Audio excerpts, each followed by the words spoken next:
insurgencies and counterinsurgencies are mainly about winning the support of the people. It's the 11th of March 2013 at the Kandahar Media and Information Centre, or KMIC, in southern Afghanistan.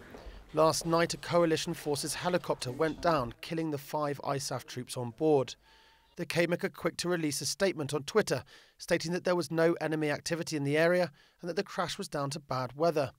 At the same time, the Taliban released a statement on their Twitter account, claiming that they shot down the helicopter. Colonel Richard McNaughton is a US advisor who worked alongside the Kandahar government to help establish the KMIC in 2010. This information was also posted on Facebook, and at this time a press release is being generated. And the purpose of getting this out early is to deny the enemy the propaganda effect of taking credit for a helicopter going down. Unable to compete with the Afghan and coalition forces on the actual battlefield, the insurgents now focus much of their efforts on the virtual one.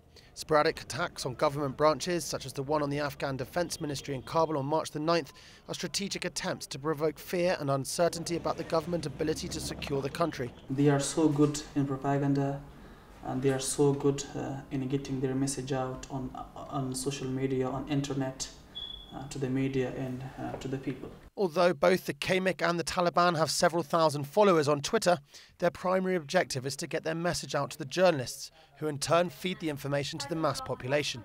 Taliban is very, smart, and they are using the new technology. For example, they are tweeting, they are using Facebook, they are texting us, and they are sending emails. Anything's happened, so they are the first to let the journalists know.